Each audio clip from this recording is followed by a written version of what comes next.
નમસ્કાર, સ્વાગત છે જીડીપીએલ જૂનાગઢ ન્યૂઝમાં. શ્રાવણ માસના પ્રારંભે શ્રાવણ માસના પ્રથમ સોમવારે દેવાધિદેવને વંદન સાથે જોઈએ આજના મુખ્ય સમાચાર.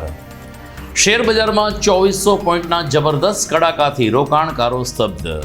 નજીવા સુધારા સાથે સેન્સેક્સ 78,759 પોઈન્ટે રહ્યો બંધ. રોપવે પરિવહન બંધ રહેતા અંબાજી મંદિર સહિત ગિરનારના શિખર ઉપર છવાયું ગંદકીનું સામ્રાજ્ય. વરસાદ વરસતા હાલત બની વધુ બદતર. રૂપાયતન પરિસર ખાતે જાણીતા સંતૂરવાદક સ્નેહલ મઝુમદારે રેલાવ્યા સંગીતના સૂર. ગિરનારમાં નરસિંહ અને મીરાના ભક્તિ સ્પંદન હોવાનું જણાવ્યું. સોમવારે સોમેશ્વરની આરાધના સાથે શ્રાવણ માસનો શુભારંભ. વહેલી સવારથી જ શિવ મંદિરોમાં જામી શિવ ભક્તોની ભીડ. અને ગુસ્સીટો કાયદા હેઠળ રાજુ સોલંકી સહિતના સાગરીતોને રાજકોટની વિશેષ અદાલતમાં લઈ જવાયા. કોર્ટે રજૂ કર્યા 3 દિવસના રિમાન્ડ.